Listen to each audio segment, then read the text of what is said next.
what's up, everyone? This is SojuTalk, your weekly shot at K-pop. This is our last recording of 2025, guys. It is. Merry Christmas. I'm Doug, and joining me today we got Warren. Hello, it's me. And Anita. Hello. And today you are joining us for episode 355 and the 2025 SojuTalk Kpop Awards, where we hand out the golden soju.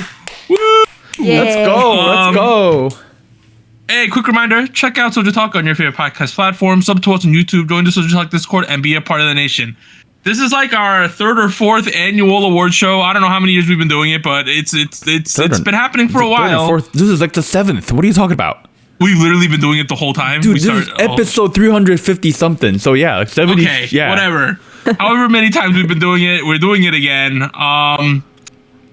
In terms of our scheduling, we're going to release a fun episode next week, and then we're going to take about a 2-week break, and we should be back sometime in mid-January. So that is what we are looking for. Yes. We hope all of you at home who listen to us throughout the year, this year and all years, have a great holiday season. Best of luck to you and your family in 2026. Happy New Year. All right, quick preview of the awards tonight. We will be giving out the following awards. Favorite music video of the year. So that's more on a visual sense, not a musical sense. Sleeper hit of 2025. Rookies of the year. We changed that award a little, but we'll explain once we get there. Best solo artist, male and female. Boy group excellency, girl group excellency, and our 4 Daesangs. Boy group of the year, girl group of the year, song of the year, and artist of the year. Oh man, boom. Look at that. And then at the end of the episode, we will go over our 2025 K-pop predictions, which we made a year ago, and make our 2026 K-pop predictions for the upcoming year. So that should be pretty fun. And finally, before we start, here's everyone's disclaimer. We are 3 stupid people on the internet. Our opinions tangibly do not affect your life. Please keep that in mind. I don't think I'm We might make decisions and give reasoning that you do not agree with, but at the end of the day, as much as you're entitled to your opinion at home, I kind of feel like we're entitled to our opinion here at SojuTalk as well. So keep that in mind. You could completely disagree with us. You could type about it in the comment section, but be civil about it, please. Yep. If you disagree with something, let us know, and I'd love to chat in the comments while I'm away. Like I do have the app on my phone. Like while I'm in Korea, I'm gonna be opening it up. So let us know how you feel, and I would love to chat with you guys about it. All right, so that is a disclaimer. Let's get into the awards. The first award is a new one this year, favorite music video of the year. So each of us chose a music video that we thought was our favorite or something that was impressive. And my choice for favorite music video of the year is Jenny Like Jenny. Whoa. My reasoning for this decision is I knew that Jenny was a good performer, right? And I knew that she's obviously very talented. But I did not know she had this in her. Like, the stage presence was crazy. She had on, like, she was in a spacesuit at one point. She had a Hello Kitty plated bra at some point. And, you know, the real reason this music video is so good is it's mostly performance-based. There's a bunch of backup dancers, but she is absolutely killing it throughout with the crazy choreography. That went pretty viral after the fact, after its release. And I thought it was amazing. I remember, like, this whole, like, era of music and K-pop being, like, other than Jenny, it felt... Not gonna lie, I don't know. Like, I don't want to, no hate to the competition, but it felt a little empty. And all these music video releases that Jenny was doing during this like era, dude, like they were fire. Like Jenny was definitely up there. Like Zen was great, Extra L was great. Her visuals were, I mean, obviously she's got a lot of money to spend, but like those were some good videos. Like Yeah, I think Warren's hinting at is for instance, this music video came out on March 7th, right? Yeah. And it was the first song to enter the Hall of Spice in 2025 for us, which means we went like 2 solid months without a Hall of Spice. And I remember we were worried. talking to you guys in the middle of February and being like, do we need to lower this threshold? Like, what are we doing? Yeah. And then like Jenny came out and it kind of set us straight and kind of got the year going. All right, Anita, your turn. My turn. For favorite MV of the year, I chose XG's Gala. Ooh. So this one, was very well received by us musically, but visually, I thought the music video was just kind of like went above and beyond as far as like detailing in the styling. So for people that haven't seen it, the music video, every member has like multiple different outfits, and like as the title of the song, Gala, they had like very like extreme outfits, very out there, very reminiscent of like Met Gala attire. And I just thought like the level of detail that went into all of those outfits was insane. And I rewatched it a lot just for the outfits, for the choreography that we did get to see. The shots they had were really good. And I just felt like this was one of the music videos that I felt matched musically really well visually. It matched the vibe, runway, high fashion. It was one of my favorites. Additionally, I know there are people at home who think our coverage of XG is controversial, but at the end of the day, we were able to choose off of any music videos we covered during the podcast this year, and XG is included in that list. So therefore, your choice from Anita. I mean, it was a dope video. Like, it deserves all the shout out. You know what I mean? Like, good song. All of their music videos are like visually stunning. Like, you watch any of these XG music videos, especially in the last couple years, and you're like, Jesus Christ, what are like? Very few groups are able to pull this crap off, but they kind of do every time, and it's a testament to what they got going behind the scenes as well, as much as it is in front of the camera. They're clearly have a clear vision of what they want to show behind the camera as well, which I think is really commendable. I think like around some point, around like I want to say like Howling-ish, they started to develop this like ethereal kind of dream-like. Their videos have always been good. Don't get me wrong, but like they started developing this like almost like otherworldly presence in their videos. The way it's edited, the scenery, the costumes, the way they treat themselves in their music, and it's been this. I think this is definitely where it popped off. You know what I mean? Like I see you. I see you. Should I move on to my vote? Yes. What is yours, Warren? All right. I knew my vote the moment we chose to do favorite music video of the year. The moment you chose to do music video of the year, I was like, you know what? I remember this so clearly. This has got to be the one. And to me, that's Young Posse Cold. That's fair. Yeah. This was, to me, this was a lot of things. It was, first of all, the plot was great. It utilized the song really well. It flew into the rest of the production really well, like the music video and the album, other songs on the album too. Like the narrative was very cohesive, and the video did a really good job of like making it really understandable, digestible, the little bits and bops you get from like the lyrics and the entire album.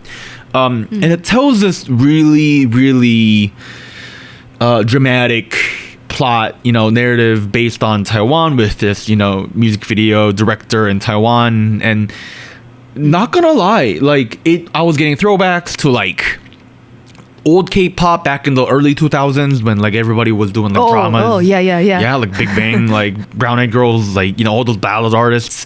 I was getting a lot of that, but also at the same time, like the actual plot itself, bruh, that shit was kind of spicy. I don't know, it was dark. Dude, it was dark. It got dark, and I was like, damn. I also did think the level of twists and turns they pulled off within like that 5-minute video, they did it in a way that's like, it's very lots of twists and turns, but at the same time I think they made it pretty easy to understand what's going on. Like max two watches to understand, like that person's that person, their motive is this. I get it now. Like things are fragmented, but like once you get it, and it's not hard to get. So even that I thought was like, there was a lot of effort that went into that. It was a really good video compliment that really, really, really complimented a really good song. So I had to give this a shout out.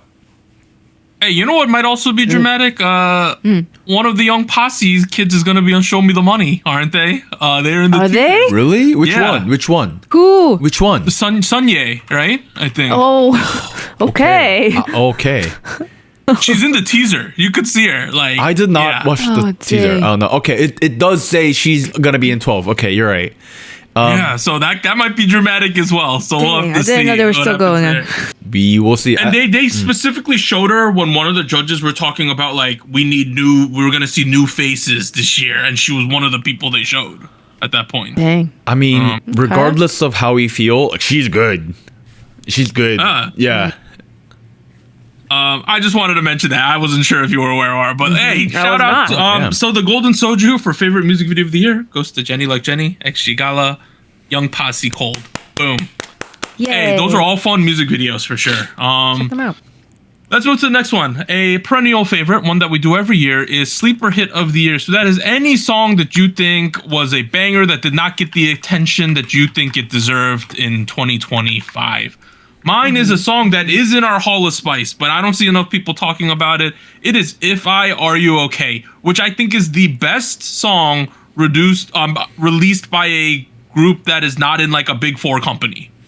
Oh. I think it's the best song. Oh, okay. That's my take. You could take that for however you want it, but for me, it's the best song that did not come from a giant company. It's kind of spicy. Just saying. Just saying. It was good. It is a good song. Yeah.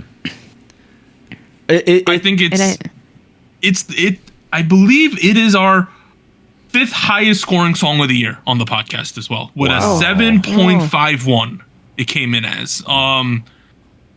It came out of nowhere. It is one of the most catchy songs. If you have not listened to If I Are You Okay, please do. Absolute banger. All right. Banger. I guess I'll go to mine. This one, it's a semi-sleeper hit, I think. I have NCT Wish with Surf. So I say semi-sleeper hit because we didn't cover it. No. So it didn't even make it to our round in our show, but it did win a music show in Korea, and it was technically the pre-release for their comeback in the fall. And I think because it was a pre-release and it wasn't really the main event, it didn't get quite as much attention. But it's a really fun song. I still had the summer vibes, even though it was towards the end of August, I want to say, is when it came out. So it wasn't quite middle of summer, which I thought was a bit of a miss there. But really fun, really summery, very summery. How should I say it? Summery, almost city pop, but not quite. I thought you were gonna say it's summery and summary. It is. It's just look at the music video too. Like it's just summer, like beach, surfing. Are you saying fun. surfing is banned during like July, like September or something? Like It's not as popular. Listen to it. You will know what I mean. No, we're just trolling you. You know, we get it. I'm watching this music video. It looks like they're in Hawaii or they're in like Guam or something like Some that. more tropical place. Or Bali. Yeah. No, I get the vibes.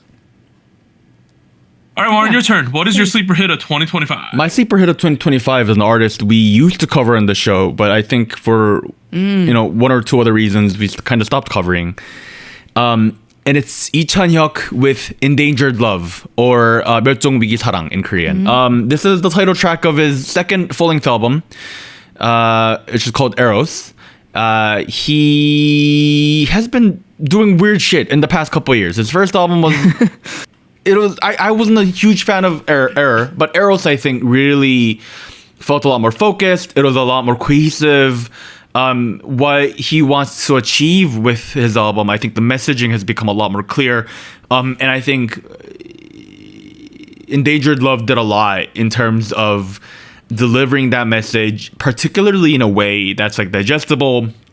And it's accompanied by this really nice Motown rhythm, and these like funky choirs, the gospel choirs.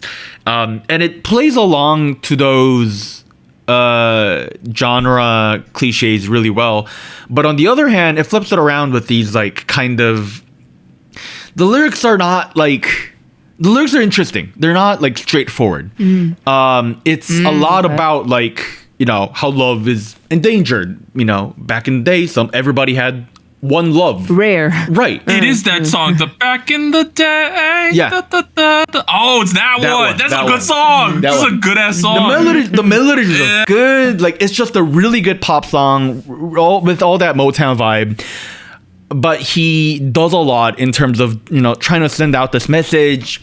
And on top of that, there was a couple like live performances where he performed and award shows and whatnot. Blue Dragon Awards was the primary one people have seen. Yeah, that's the one where he walks himself into a coffin.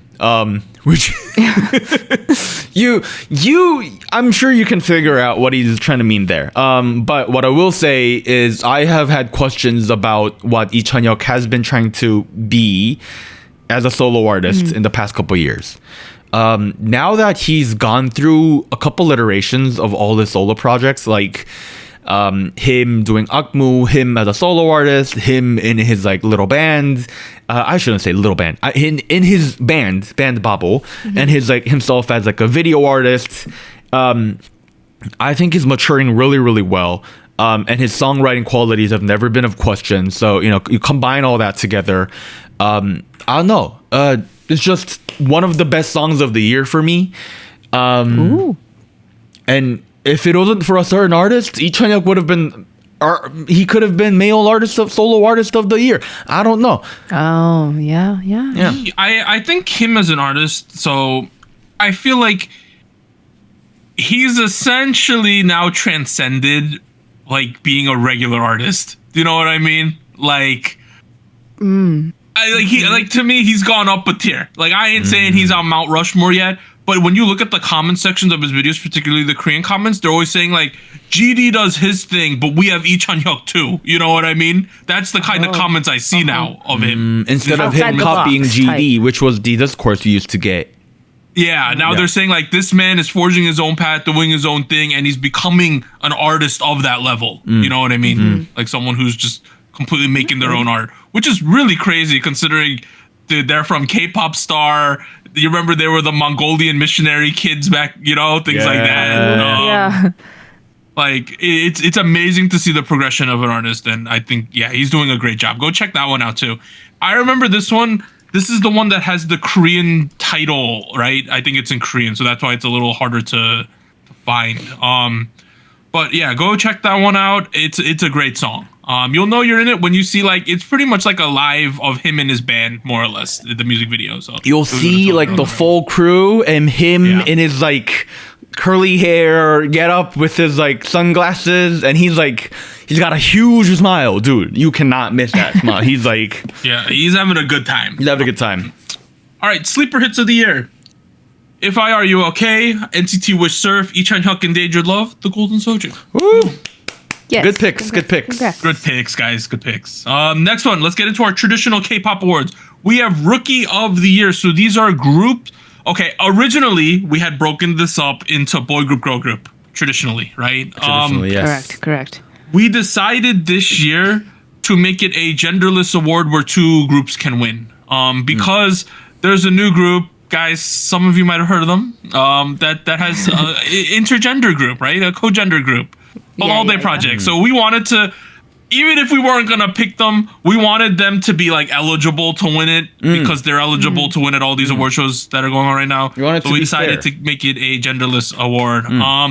Last year the winners were To Us and Islet, which I think were very fair at the time.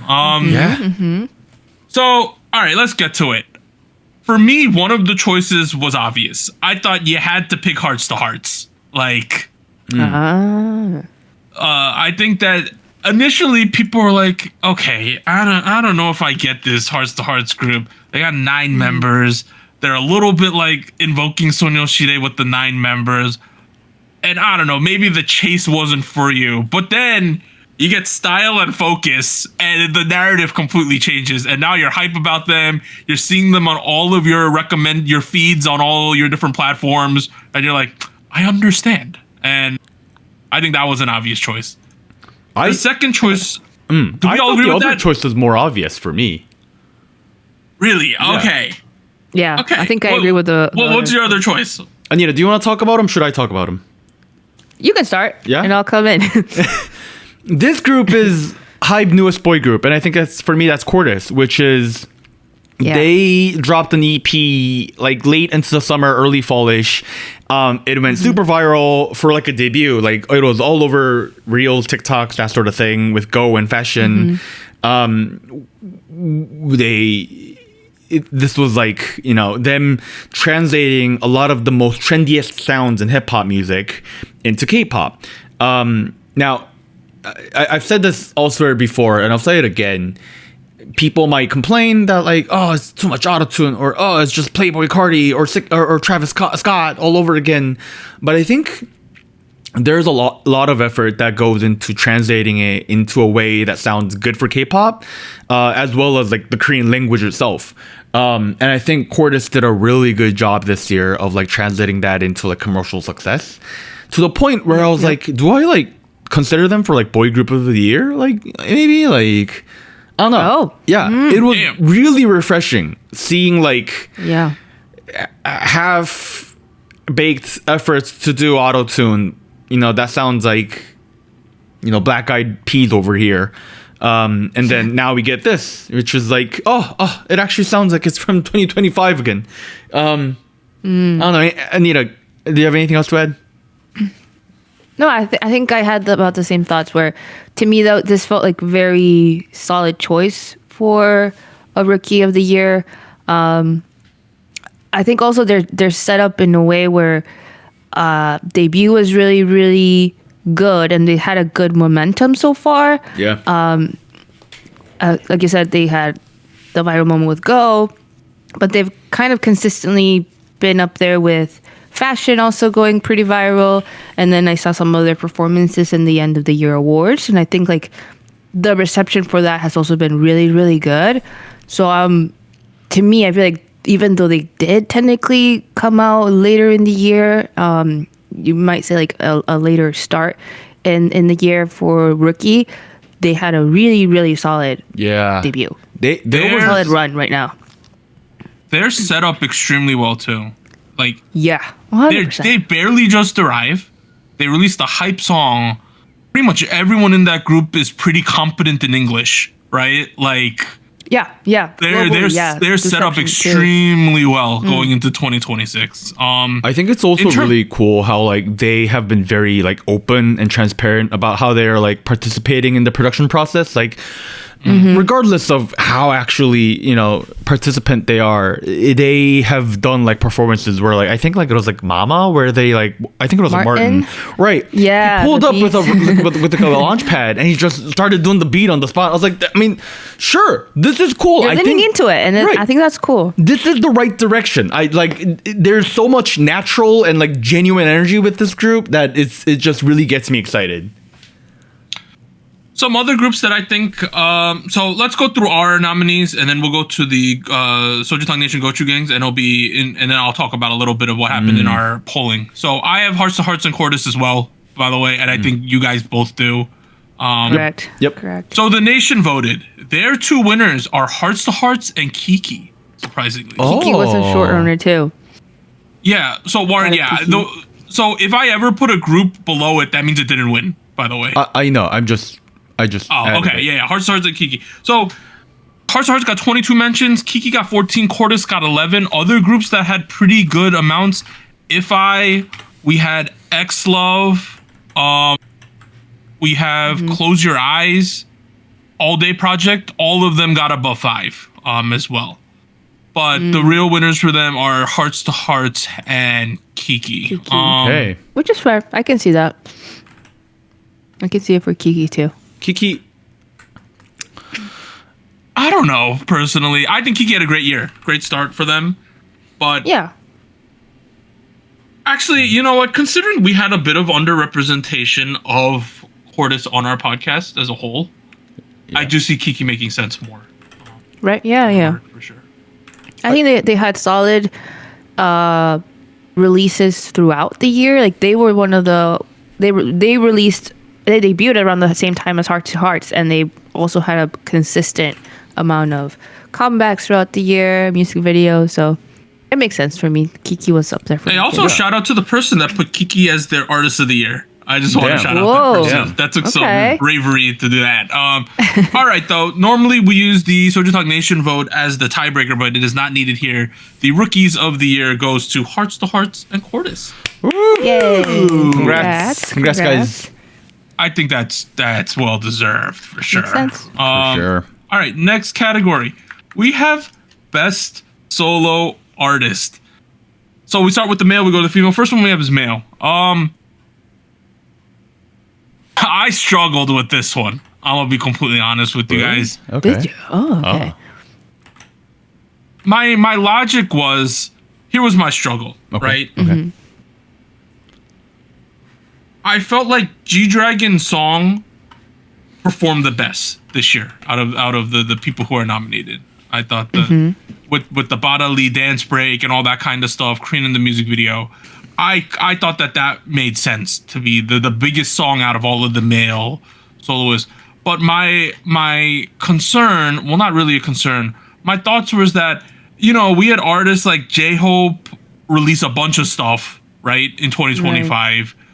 And then a lot of people had the Kai track as like their sleeper song of the year. Like that was my feeling as well. Like it wasn't super well received on the podcast, but people loved that Kai song as well. I settled on G-Dragon though. I do think that overall, when I consider the years that everyone had and the success that they got, only one of these songs ended up charting #1, right? And that's why I kind of settled on G-Dragon, essentially because of Too Bad featuring Anderson .Paak, being the big thing. I mean, who else were you considering in this run-up? On a personal level? Sure, on a personal level. I thought Key had the best song out of all of them. Damn, okay. Oh. I was a really big fan of, I don't remember the name off the top, of the Hunter song. The one that I thought was essentially his answer to Thriller, Michael Jackson's Thriller. I thought that was really good. Yeah. And then the other artist that I thought had a really good song was 10, which people in the Discord are saying 10's song is the best song that we didn't cover on the podcast. I saw that mentioned about Stunner. I saw that mentioned about 3-4 times in the past couple of weeks. Oh, damn. Yeah. So to conclude my ramble, at the end of the day, I factored in both personal, what I thought of the song and how it did outside of my own opinion, so how it actually did in the charting and all that. And I settled on G-Dragon with Too Bad featuring Anderson .Paak. So essentially, I just want G-Dragon. Yeah. I mean, he had a tremendous year. Like, don't get me wrong. Of course, he's G-Dragon, and of course, everything he does is going to be looked at with like a huge amount of, everyone's going to look at it. But I think, the entire album rollout, it did a lot of proving that it did a lot to prove that I think he is still a relevant artist in 2025. And whether you think he's like super trendy or not, because I do think there is the counter argument to this where he has kind of, okay, how do I word this? About a decade ago, when GD was active as a soloist, he was someone that was already ahead of the trend curve. Yeah. In 2025, I feel that's less the case, if I'm completely honest. I feel like that has disappeared a little bit. However, that still does not mean that the album he puts out and the way he does his performances and the music that comes out and the message he sends out, it doesn't mean that any of that's weakened.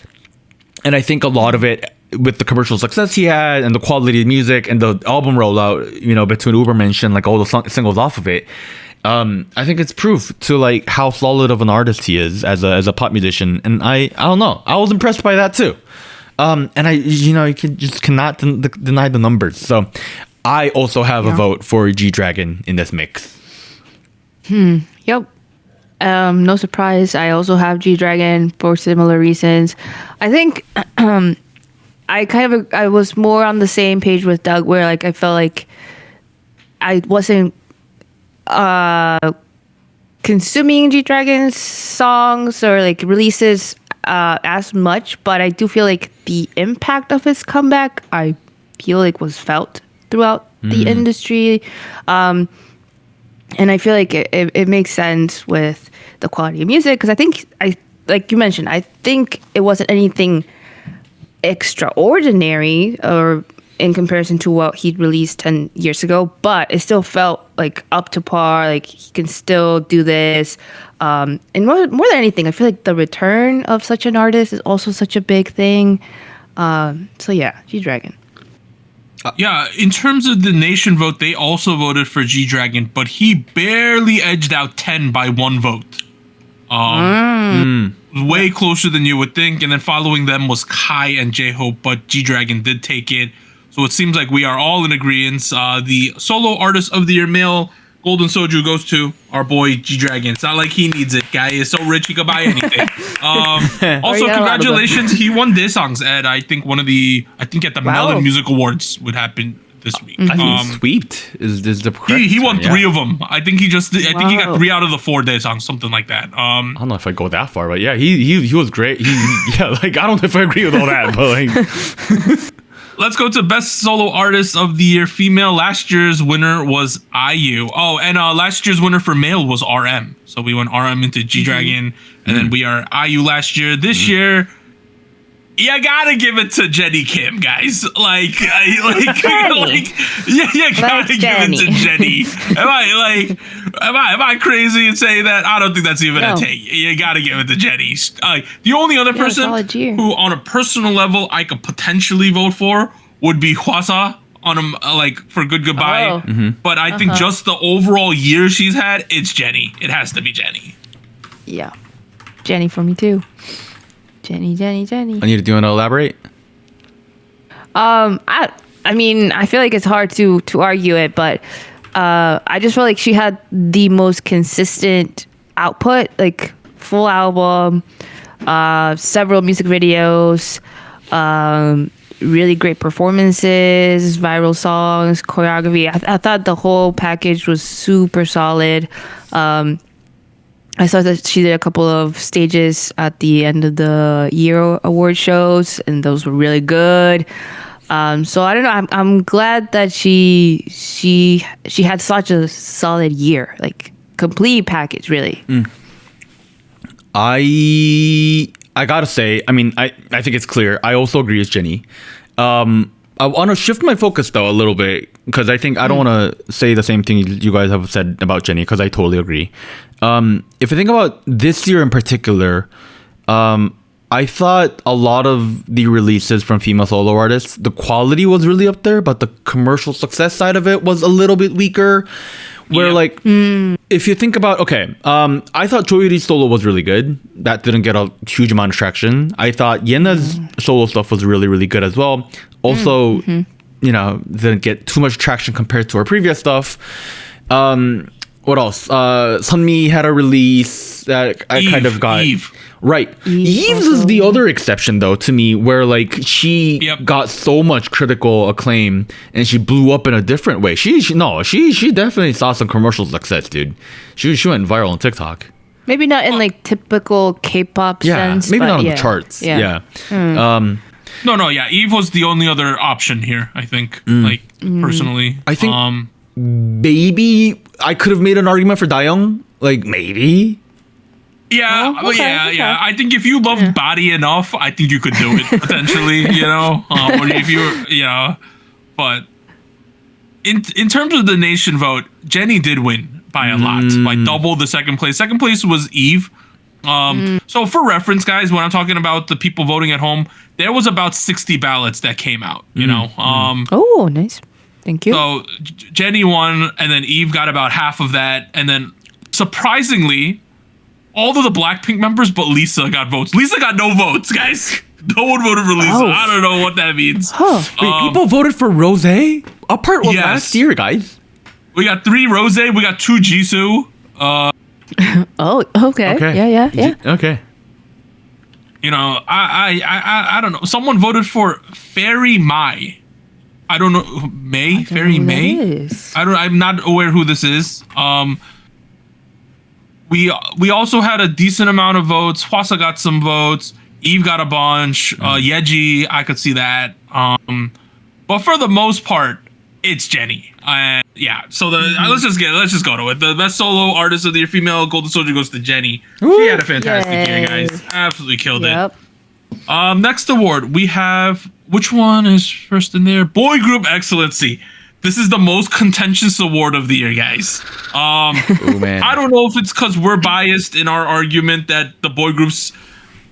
I think the boy groups did well, but in terms of general public accessibility and the charting, it wasn't the best year ever for boy groups, is the way I'll put it. I think that's objective. I think this is the hardest award to give out. So this is given to the 3 boy groups who had the best 2024, and you could just divide it however you want. 2025. Last year's winners were Daesangs, 17, and Rise. And I think those are pretty obvious. This year, okay, this is how I did it. First one, you got to give it to Stray Kids. Number 1, both releases were pretty good, even though I'm not the biggest fan of Hip Hip Hooray, whatever that is. But the lads sold 6.5 million albums. Oh my god! Yeah, Damn. Which is about double the second place group, which is 17 at like 3.3. Wow. Yeah. So you got to put Stray Kids in there, 100%. The combination of how the songs did plus the success there, I had to do it. Second place for me, I picked a group that I thought had a well-rounded year, sold a lot of albums, good songs. I picked Zero Base One. RIP for them in like 3-4 months, however long they're remaining. But they had Dr. Blue. They also released some other things, Slam Dunk, Now or Never. I thought they had a really solid year. Combined with their album sales of 2.8 million, I put them in there, which is 5th place overall. And then finally, the group that I thought deserved it was sort of a rookie-ish group, Boy Next Door. Boy, they came out of nowhere. If I Say I Love You, Hollywood Action. By the way, guys, they sold over 2.5 million albums as well. Oh, wow. Whoa, that's good. I wasn't aware of that number. Wow. Yeah, so they're doing a fantastic job, and I think that their future looks so bright. So those were the 3 I settled. I think they had the best years overall. Nice. For my 3 picks, no surprise here, but I also had Stray Kids. I thought that was the first one where I felt like, yeah, this is a very sure pick. The numbers don't lie; they're selling very, very well. I think personally, maybe the releases this year from Stray Kids were not my favorite compared to other years, but I can't deny their success. Music show wins, sales do really good. I also thought Zero Base One had a great year. I think a song that we covered, was it Iconic? Was that one of the ones we covered? They did really well. The music show wins were there. Sad that it's kind of coming to an end kind of soon, but they did really well this past year, I thought. And then the third spot I had a hard time with, but I think we had a conversation about who we would pick maybe a couple weeks ago, and I also agree with Boy Next Door. And I feel like for me, and I mentioned it before, last year felt more of a bigger song hit for me from Boy Next Door, where I felt like the releases were a little bit more out there or more catchy, punchier, I don't know. But I mean, I looked back at the numbers, the music show wins, and obviously the sales, as Doug mentioned, and they had a really solid year too. It's hard to believe there's only a year 2 for them. So they're a really good spot. What a coincidence that I chose the same exact 3 artists. Same. Except for me, I started with Boy Next Door. Was that your sure pick? That was my first sure pick because they had a great release calendar this year. I was excited about all their releases. Right off the bat, we began with If I Say I Love You, which was, I think, almost a rediscovery for me of Boy Next Door, where it felt like it was adding a lot of dimension into who they are as artists. and like it felt like a newfound potential. I Feel Good was nice, and then there was another viral song that went along with it, which is called Hollywood Action. Not that one. 123 minus 78. Which had a decent amount of virality. I was pretty impressed.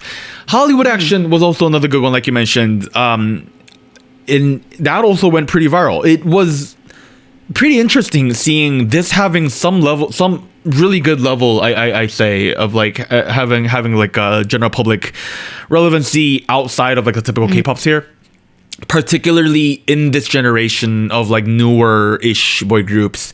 So in my head, I was like, it was a clear win from Boy Next Door. Stray Kids, like Doug mentioned, I knew they had a huge year in terms of these sales. You know, nobody can deny that, as well as Zero Base One. So those were my three picks. Doctor, I've strangely been listening to throughout the year, so I can't really complain about that. I think, yeah.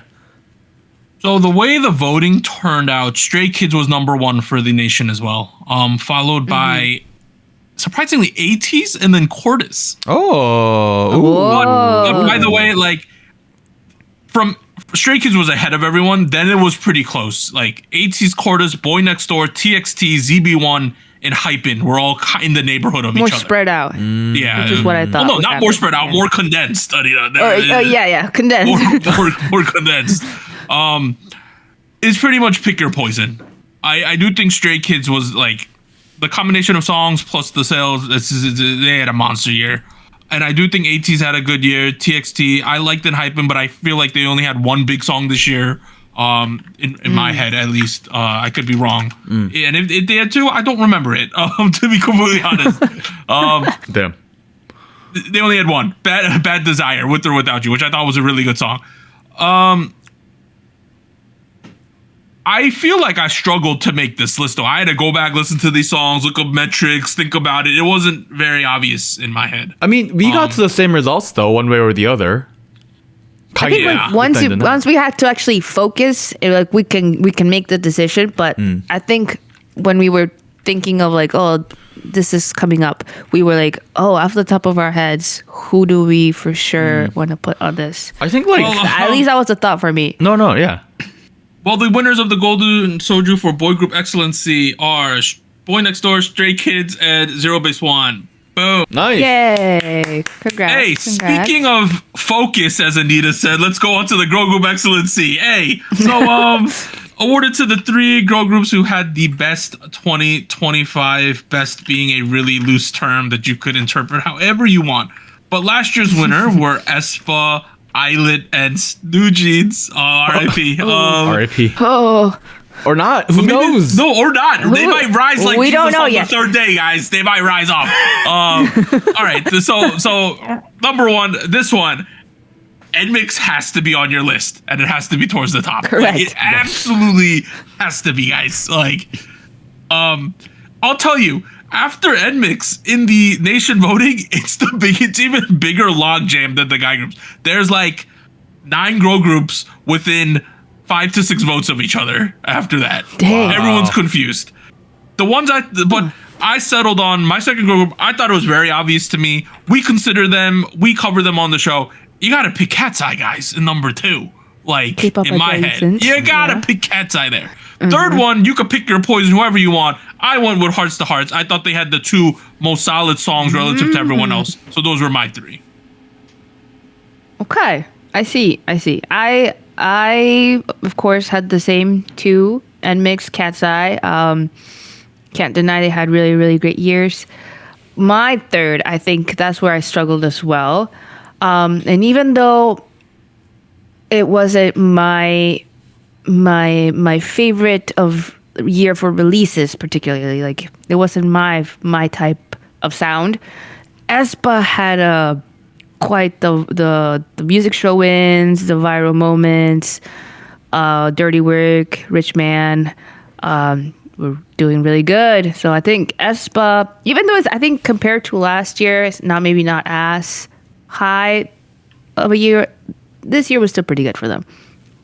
I think So I gave it to aespa. I think the first two, like you guys, are pretty obvious for me as well, NMIXX and Cat's Eye. And if you talk about Cat's Eye for a second, they had such a big breakout year here in the West. Yeah. It was, I don't know, it was crazy. Like, don't get me wrong, I knew a lot of eyes were on them because of the background they're coming from, you know, Hype Geffen, and then Gnarly went viral. I don't know. I didn't expect it to be a lasting, impacting thing. And maybe that's on me. Maybe I underestimated this group. The vibes are definitely good. It seems like there are some interesting music in the works. I don't know if I'll be eating zucchini next year. Who knows? Oh, man. Let's see. Oh, wow. But regardless of all that, this was this kind of success in the West as a K-pop group. And yes, they have a lot of Western promotion cycles. I don't know. I thought that was kind of unprecedented. So they were definitely up there for me. My third pick was aespa, just like Anita. Oh, really? Okay. Yeah, I think I was choosing aespa for a bit of a different reason, though, because if I think about aespa's peers, my head goes back to 2 or 3 years ago in K-pop, where they were competing against the space that was held by New Jeans, LE SSERAFIM, IVE, those kind of groups.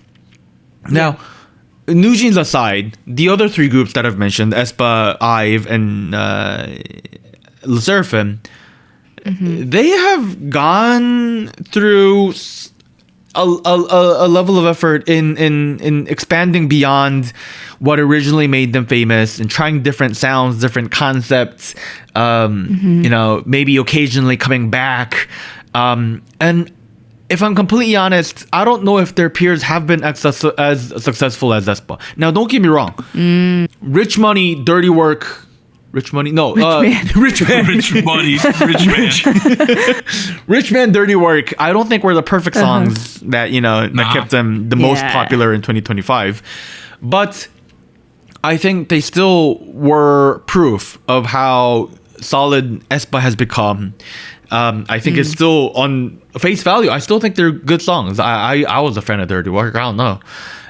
Maybe it wasn't met with the same amount of commercial success that we saw with, you know, Whiplash, or like fucking Supernova or Armageddon. Don't get me wrong; those were gigantic songs. But I mean, it's gonna be impossible. I don't know. I feel like it's impossible to meet that level, you know, year after year after year.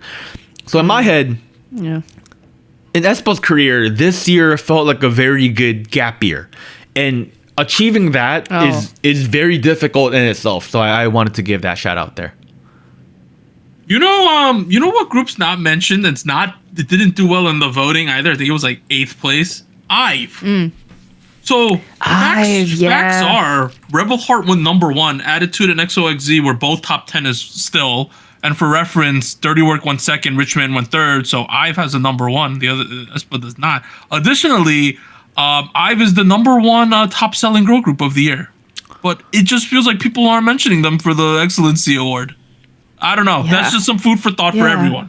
The SojuTalk Nation voted. They had NMIXX so far ahead of everyone else. Like, I have a point system. If you voted for it for first place, I gave it 3 points. If you voted for something for second, I gave it 2. Third place 1, right? And then I total up all the points. NMIXX has 80 points, guys. 80 points. Oh, wow. The second place girl group has 18. That's a big gap. It's like 4 times the gap, yeah. So Nation voted. They settled on NMIXX, aespa, SSS. Ooh. Those were the 3. That's an interesting play. You know? I do think SSS had a really good year, though, as a whole as well. I mean, we've been, you know, openly critical about some of their choruses. I will not stray. I will not hide that. I will not conceal the fact that I've been shitting on their choruses. But I know they've been really popular, and you know, some of their releases I've been a fan of. So I don't think that's a bad pick at all. The other groups that got a lot of votes. So for reference, aespa and SSS got 18 points. ITZY was at 17. Hearts to Hearts 15, Twice 13, Cat's Eye 11, and then I think I've had like 10. So those were all within striking distance. If like 2.5 people switched their vote, they could have all of those ones could have gotten in. So it was really close over there. I think ITZY had a pretty solid year as well. The more you guys talk about your aespa discussion, they did have 2 songs that did relatively Pretty really good. well. Yeah. I want to know, why does everyone think that people think that IVE didn't have like a really fantastic year when by all metrics they did? You know what I mean? By all conventional metrics they did. I don't know. I feel like for me, it's just a lot of those songs didn't stay with me. You know what I mean? Like, Not as catchy. Yeah. not as Plus, popular. we know that IVE is Korea general public darlings. You know, like they literally are like one of the most. They are the most popular group right now. But hey, so Nation, NMIX, aespa, Triple S. When we average our things together, we end up with NMIX, ATSI, and aespa. Those are our girl group excellency winners. The Golden Congrats. Soju. Yay. Goes to them. congrats. I think everyone in all of those groups can drink. You know how sometimes we hand out soju to minors and we're like, No, NMIX and Cat's Eye both have minors, dude. What are you talking about? Yeah. they're under like 18 international age. I can look it up, but like I think G was like still like 17 if I recall. What the shit? Okay, Yeah, no, never mind. Yeah. okay, no. Okay, Kyujin is about to turn 20 in Korea, so she could drink.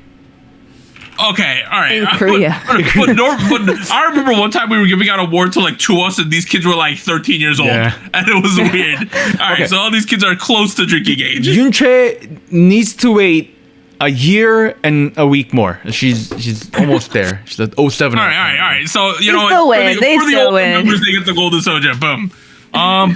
Let's go to our Daesangs. The first 2 are pretty much based on the boy group excellency and girl group excellencies. The first one is boy group of the year. Candidates are from the excellency awards. So the candidates are Stray Kids, ATEEZ, and Stray Kids, Zero Base One, and Boy Next Door are your choices here. Last year's winner was Day6. I'm giving it to Stray Kids. I think they deserve it. The combination of the musical success, the commercial success. Yeah. I think they had the best year overall. Yep. I think out of the top 3, I went with Stray Kids as well. Also, just like very solid production. Like I'm thinking of all the music videos they released. Everything was pretty high quality. Performances, energy, and the sales. They don't lie. I think I did not choose Stray Kids. I think musically they came a little short of where I typically see them. And instead, I threw my vote in for Boy Next Door because I liked some of their releases. Maybe a lot of that's heavily carried by If I Say I Love You. I don't know, but like overall, like it felt like they had a really good, solid year, not just it being a breakout year as a rookie.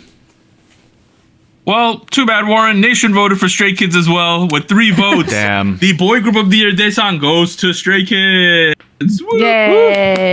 well deserved. Nice outfits. Dang, good photo.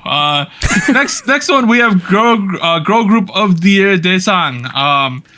Guys, it's a clean sweep red mix with everyone and the nation, guys. You just Kids reveal and mix. everything. I don't. Hey, these kids.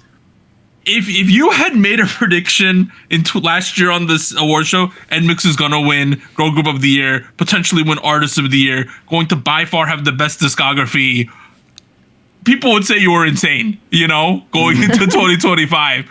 But who knows, dude? It happened though. Like, what a come up! It's amazing this year for them.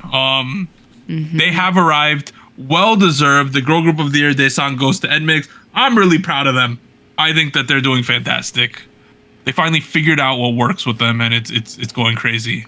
It's like it's been crazy, man. Like, how long have we covered NMIX on the show? Like since 2022 with OO. Man, you weren't even here for OO. You don't get to complain about this. I remember we were struggling trying to figure out what was going on with that song. That's where we started calling you me like Ramble thing, because like we spent like 30 minutes dissecting this fucking song.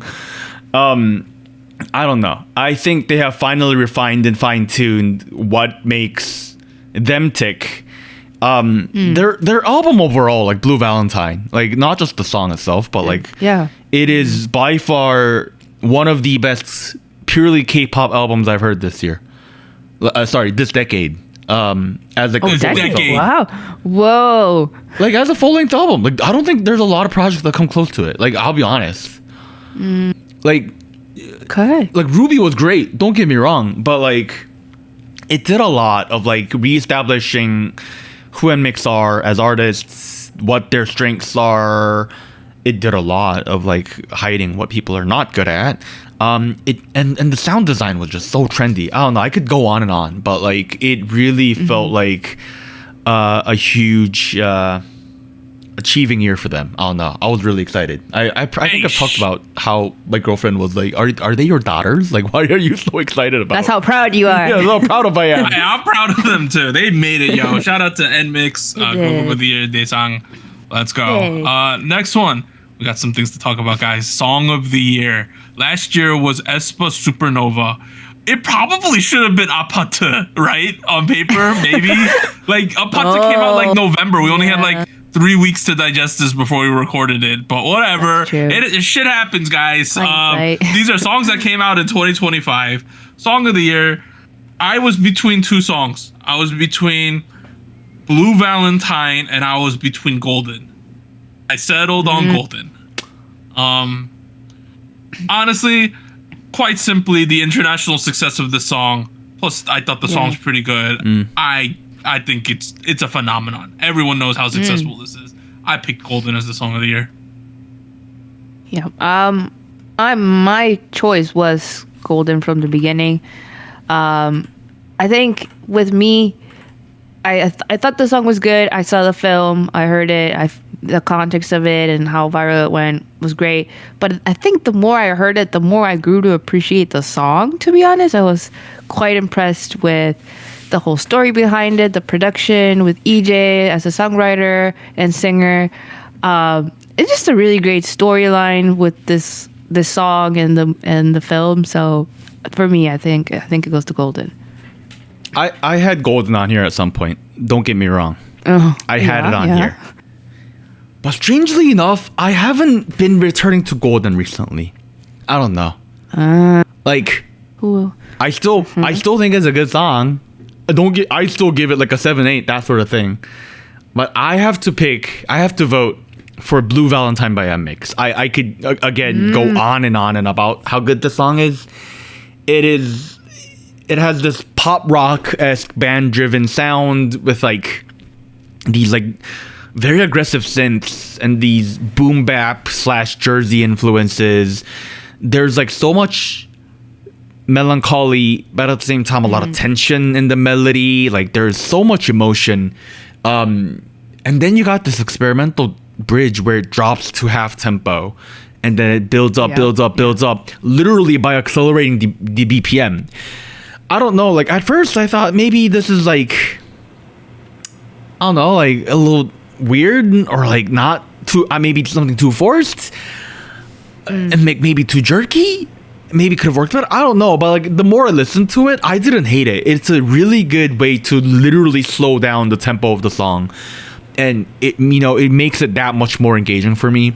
It is both trendy, it is emotional, it is really well produced for NMIXX. Like I don't know, man. This is one of the best songs.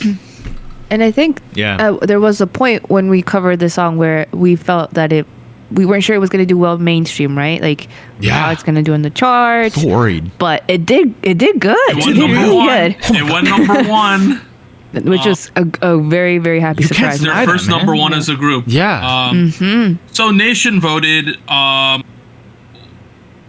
would call it overwhelmingly. Yeah, they had 3 times the votes of second place. NMIXX Blue Valentine. There we go, guys. Other songs that got a decent amount of votes. Artemis Icarus, Hearts to Hearts The Chase, Golden obviously, Islet Not Cute Anymore, Jenny Like Jenny. Yeah, those were the ones that got like a decent amount of votes, and then Blue Valentine crushed.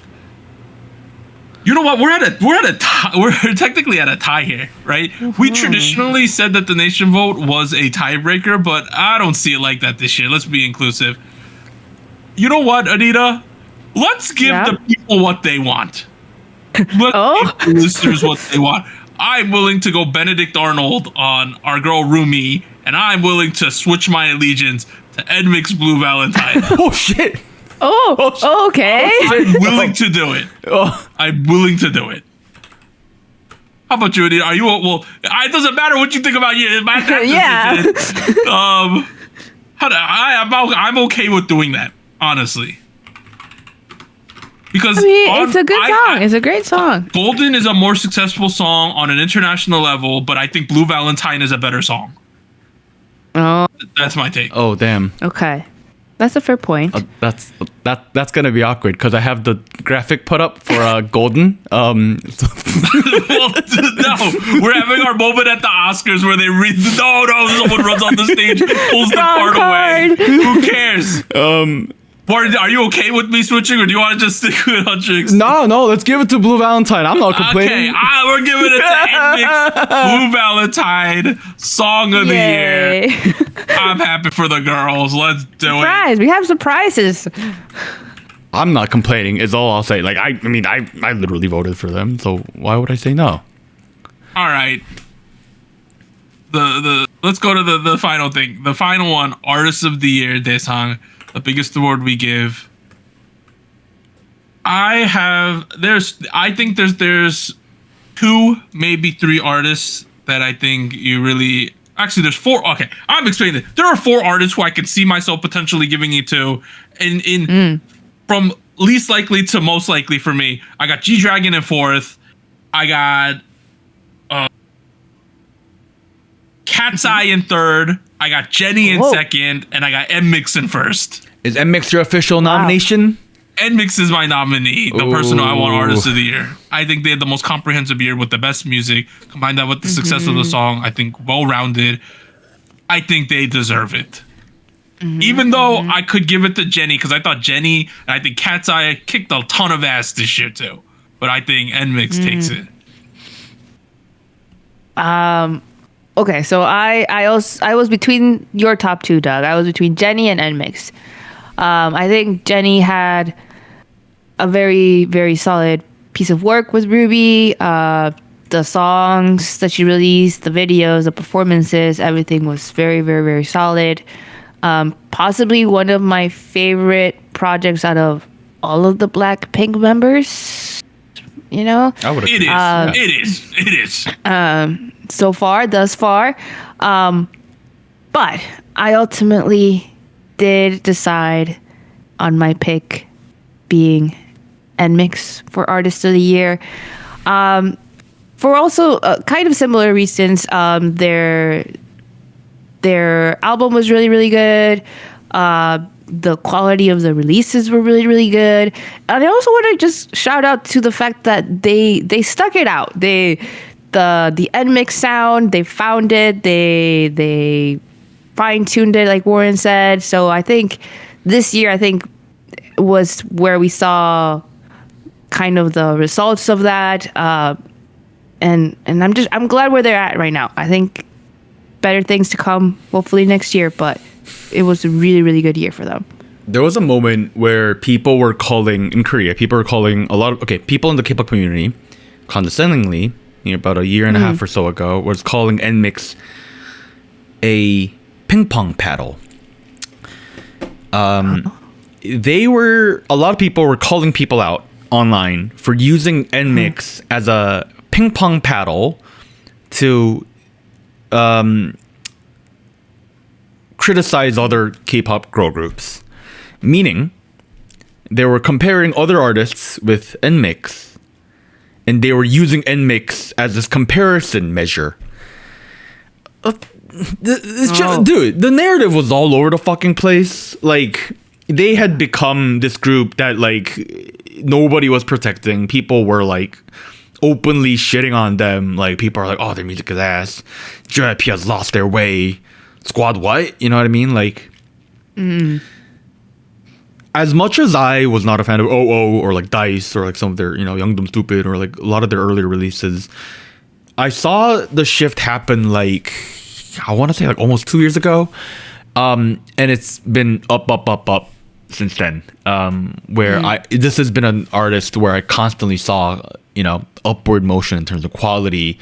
And then earlier this year, like, I'm not going to forget about High Horse or Know About Me, both of which were really, really solid. Good songs. High Horse in particular was, did a lot of what I thought Blue Valentine did really, really well as well.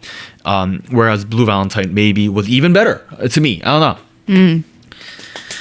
But I'm wearing red. Oh. And it's not because it's Christmas in 2 days. It's because I voted for Jenny. God damn. That's fair. I see that too. It was tough. She had such a big moment this year not in just K-pop, but like the overall pop culture sphere. Yeah. Where like if I look back in like all the artists that made big splashes all over the world, it's gotta be Jenny, between her like Blackpink activities and her as Ruby, and like the entire phase of work that came after Mantra, between Extra L, Handlebars, Love Hangover, Zen, and then, like Jenny. All of this was so good. And like to have a fucking song where like you want to be like me, you want to be like Jenny. Like, dude, how badass does that get? And I think if I'm thinking about the K-pop artist of the year, this is as big as it gets. This is as big as the flex gets. So I gotta give it to Jenny. I gotta give it to her and her magnificent 2025. Look at me. I'm not a Blackpink hater. The nation voted. They voted. Over half of the votes went to one artist. In fact, no other artist got more than 3 votes. It's NMIXX by a country mile. Wow. Damn. They got over half the votes. Agree. And yeah, like Jenny only got like 2 votes. It's crazy, dude. Wow, that's surprising. Islet got 2, Zero Base 1 got 2. And then Cat's Eye got 2, and then it's a bunch of NMIXX. There's a shit ton of NMIXX votes. I'm not complaining about NMIXX. Yeah, I think we've set it up. They've had a great year. If you combine this, Artist of the Year Daesang goes to NMIXX. Woo!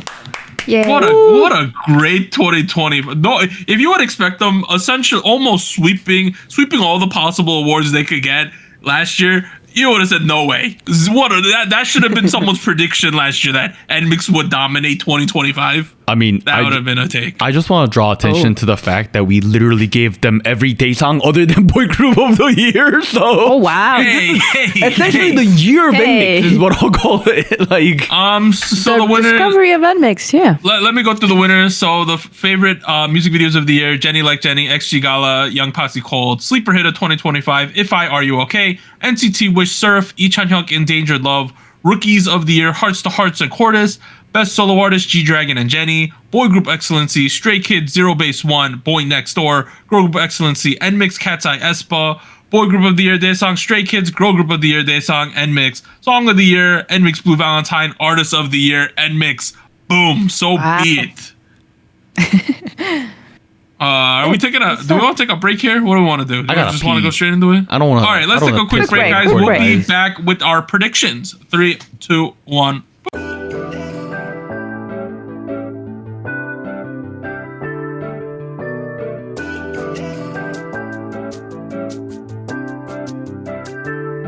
Hello, SojuTalk Nation. This is Anita here with a quick PSA. If you would like to support SojuTalk Kpop Podcast, please like, subscribe, or follow us on whatever platform you're using. And consider joining our Patreon at patreon.com/SojuTalk or donating to us at paypal.me/SojuTalk. On behalf of the crew and myself, thank you. Now back to our regularly scheduled episode.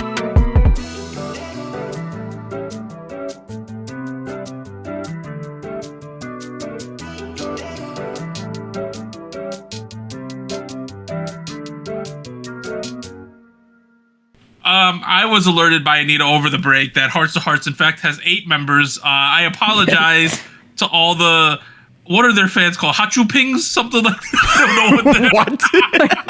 I don't know if it's that. I don't know what their fandom is called, but I apologize to them. Just know I love their music. All right. Predictions. So the first thing we do every year is we go over our predictions from 2025 last year, the ones we made. Let me go first. My first one.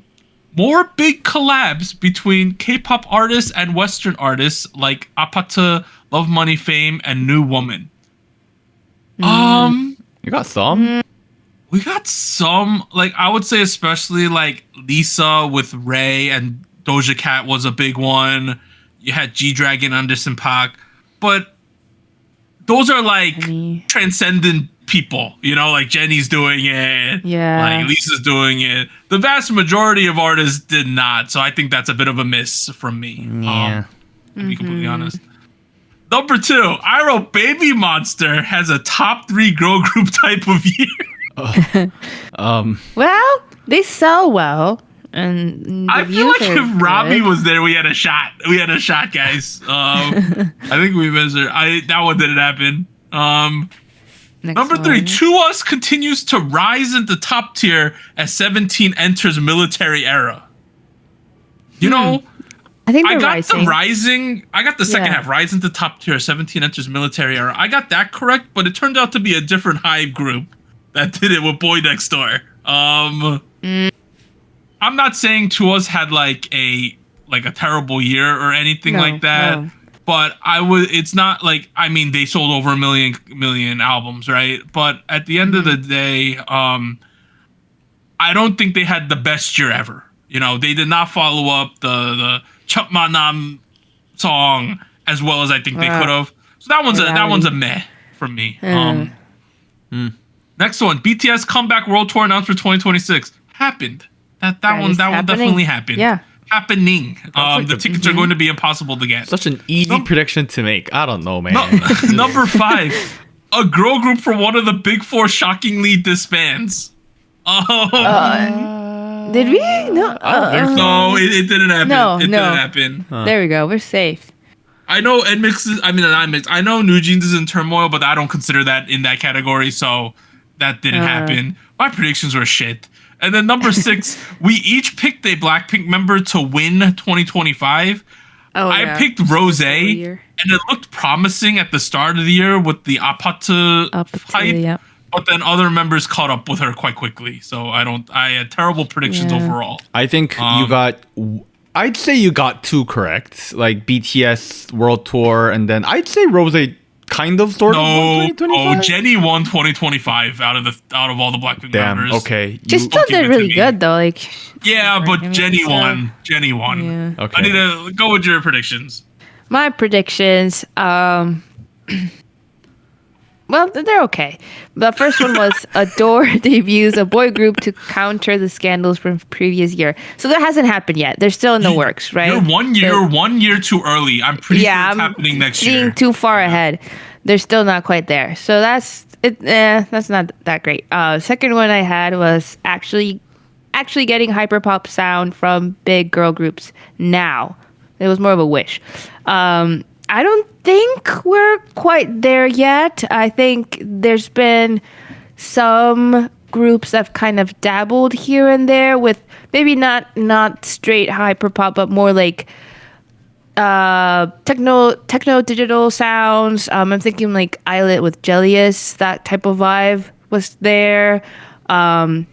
Eve had a collaboration and her sound was a little bit more experimental, and Pink Pantheress was featured in one of her tracks. So I feel like maybe we're still not quite there yet.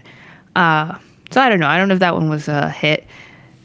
Number 3, I had there was going to be a proper Big Bang reunion or comeback, kind of like how 2NE1 had their thing.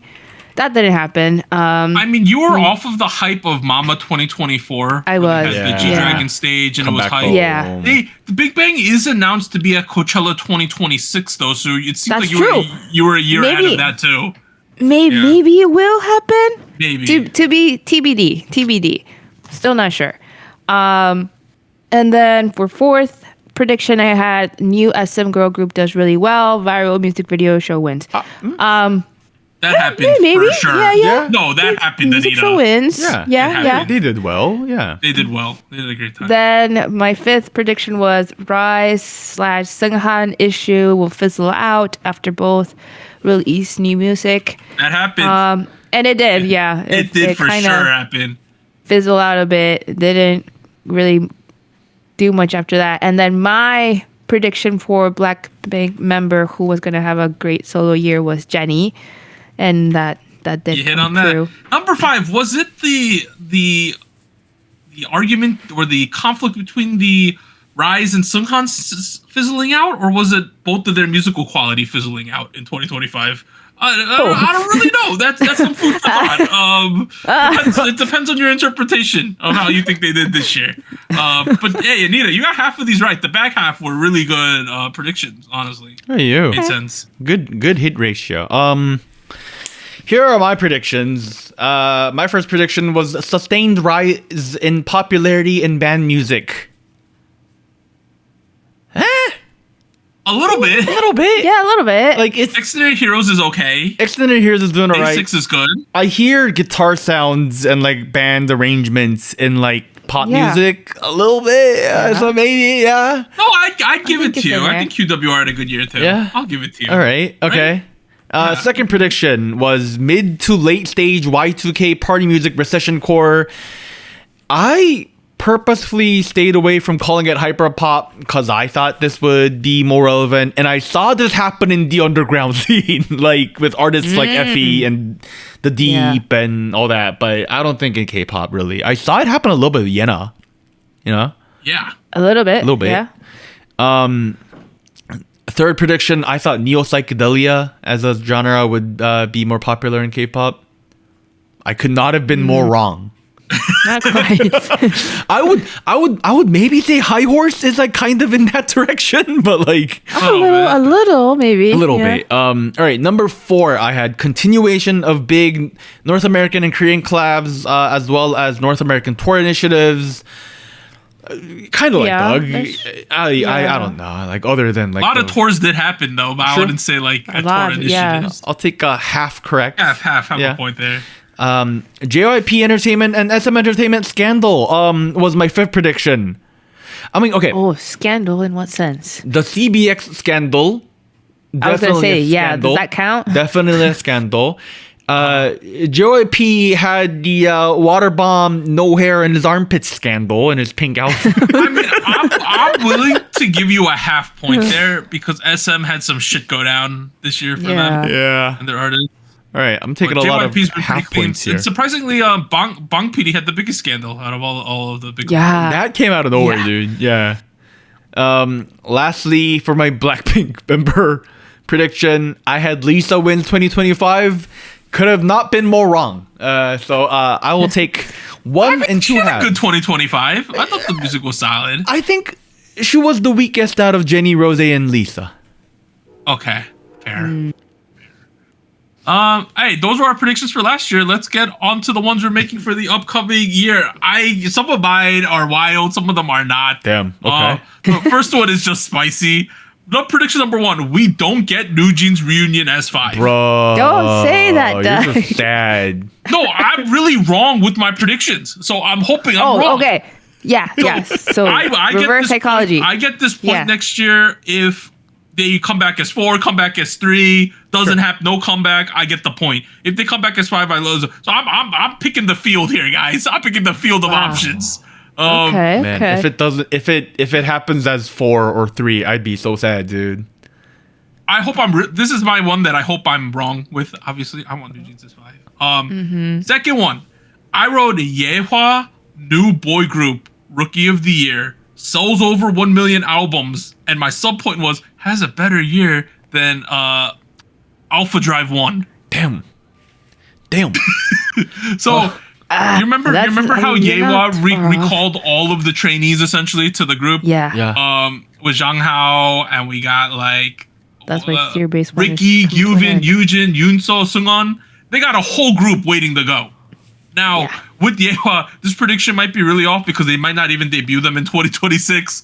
But I'm hoping they debut them by the summer and it pops off. That's what this prediction is. It might happen. It could happen. Who knows? Yeah, that's likely. Because I'm wondering, my other point about the Alpha Drive 1 is, are people sick of the competition shows groups? Do we need a little break?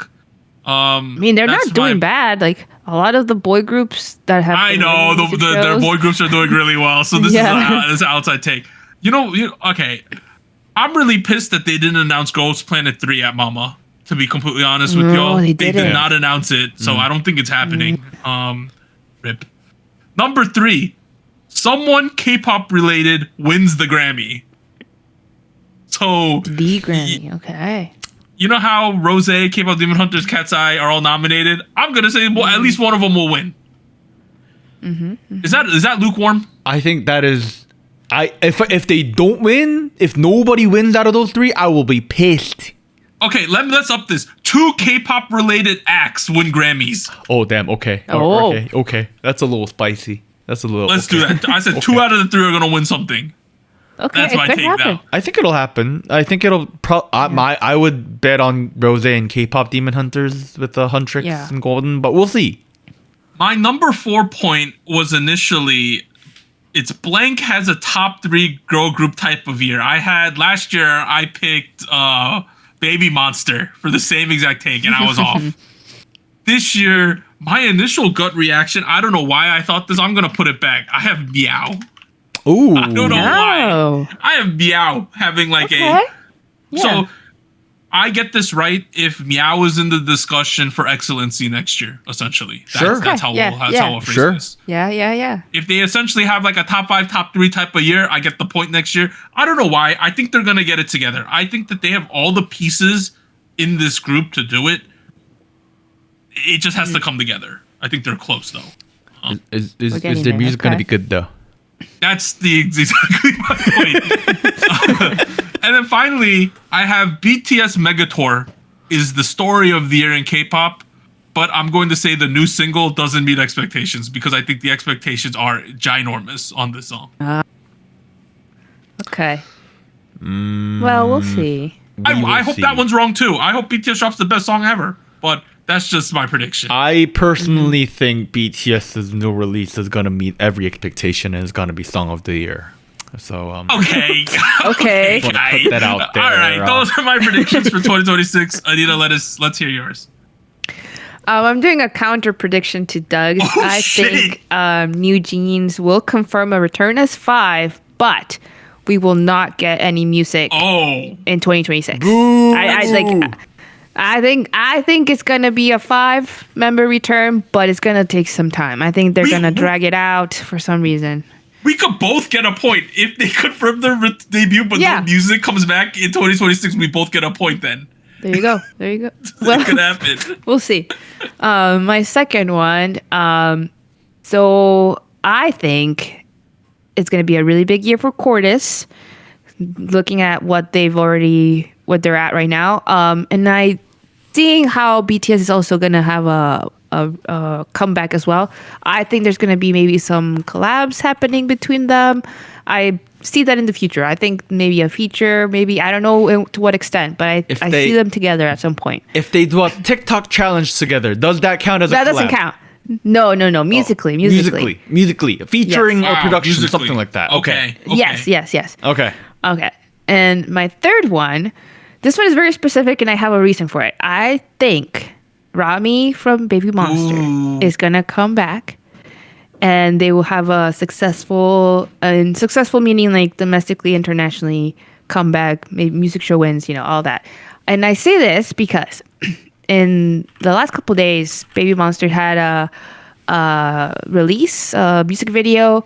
I think it's Super Duper Love, I think was the title of it. And at the end of that music video, there's a shot of someone, a girl. Yes, there's in front of a window, right? In front of a window. And everybody's saying like, that's Rami. Like this is hinting at her coming back. Yep. And I saw it and I'm like, it could be. This could be something. So I think I want to be hopeful. I want to say that they are prepping for a full group comeback. all together, hopefully. So I'm hoping that that's the case. So I'm going to predict that. Hope you're excited. Fourth prediction. And this I feel a little lukewarm about this one, but I think there will be the chill, easy listening type of music will have its moments. I don't think it's going to be the big trend, to be honest, but I think particularly with girl groups, they will still have those tracks that go a little viral. So like, I'm not cute anymore is going to be like a trend. Exactly. Because, okay, I felt like I was very wrong at what the reception was going to be of that song. I'm not cute anymore, but I've seen it all over like the TikTok, the YouTube Shorts, whichever platform you're in, short form. And I feel like there's still very much an audience for it. It's short. It's to the point. I feel like there will be some of that next year as well. And my last prediction, kind of thinking ahead into the new Geffen Hype girl group that has already been kind of announced that will be happening. This is including the three members from the Dream Academy show. I think Lexi, Emily, and Samara. They're doing the final piece thing, right? They're gonna search for a fourth member. One more member, right? One kid. Yep, and set to debut next year. I think, and I'm thinking about this because I recently saw a couple of clips from the documentary that came out of the Cat's Eye, like making of the group thing. I think debut of this group will be a little rough, and I'm thinking in reception and comparison to Cat's Eye, like based on like what's already been out about these members, initial opinions about this lineup, and just like the timing of it. I think a lot of people are still feeling like it's too soon. And from the little that I know, I will be very honest, I don't know a ton about Dream Academy and everything they did there. I think the members that are set for this group are still very performance focused, which I feel like kind of overlaps with Cat's Eye as well. I don't know. We'll see. That's my initial reaction. Not saying that they won't be successful. I just feel like at the beginning it's gonna be rough. It'll be rough. It's gonna be a little rough. Man, I have some general music genre trends and then group trends. First, I think we're gonna see some aggressive music take the main stage. Playboy Cardi and Opium inspired trap music in the main stage here. Yes. I think there's gonna be a sustained level of popularity of like electro house, digicore, the late Y2K revival I've been talking about.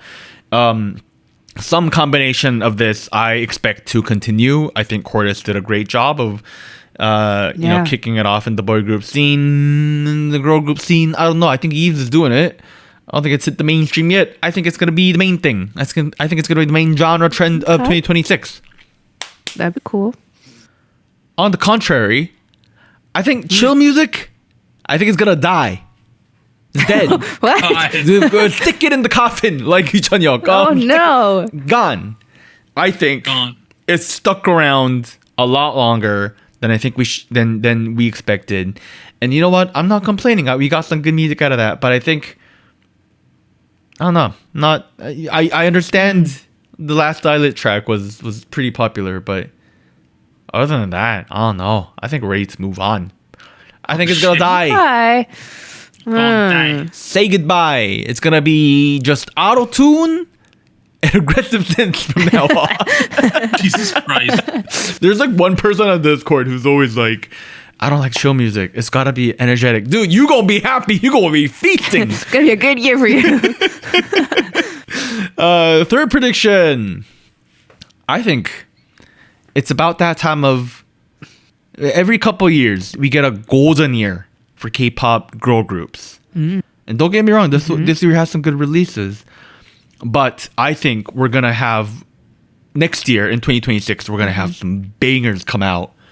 and a lot of fierce competition between Hearts to Hearts, Kiki, and the supposed new hype girl group that is not the Geffen one. I think people are gonna pit these three against each other. Now, there's word coming out that it's either gonna be Pledis or Source.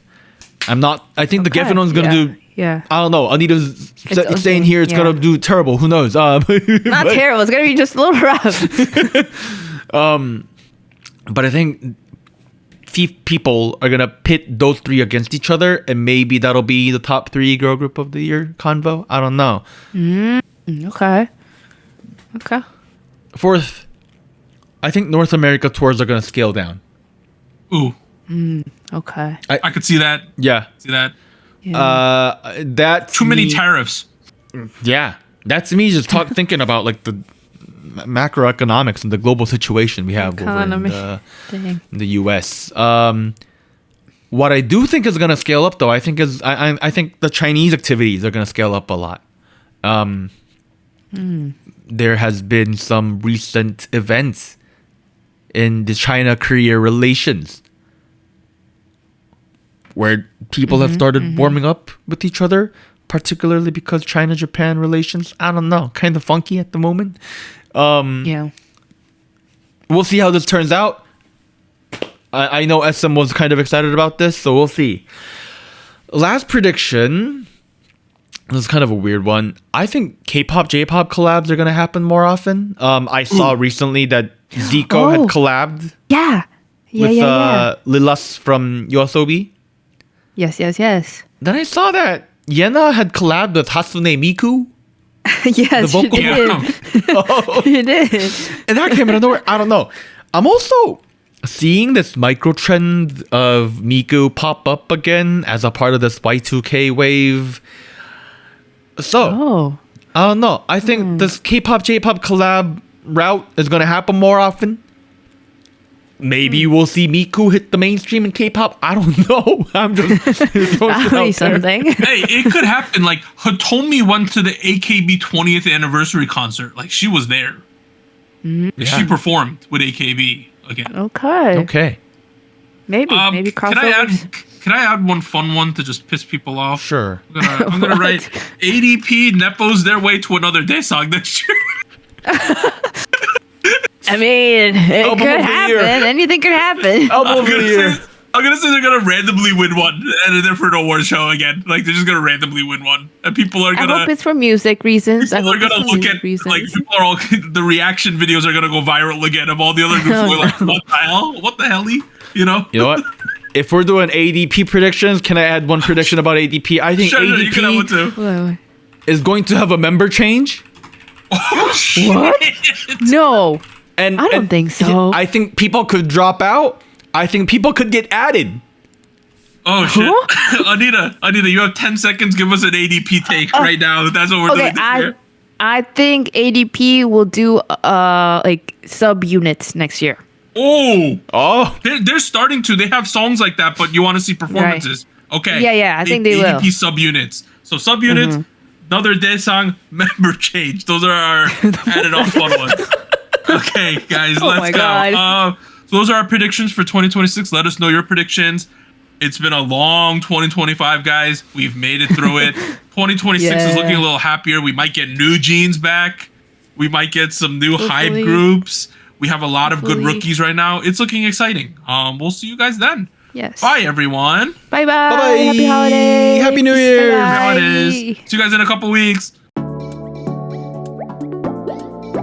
And here's an extra special shout out to all of our Fiesta Patreons on patreon.com. Bagel, Charles, Cotton Ball, Ellie, Gogu Mama, Honey Pools, Incoming Snail, Liam's Games and Toys, Natalie, NJ Parks, South Texas Once, Siu Sumi. And thank you for joining SojuTalk, your weekly shot of K-pop. Thank you, really.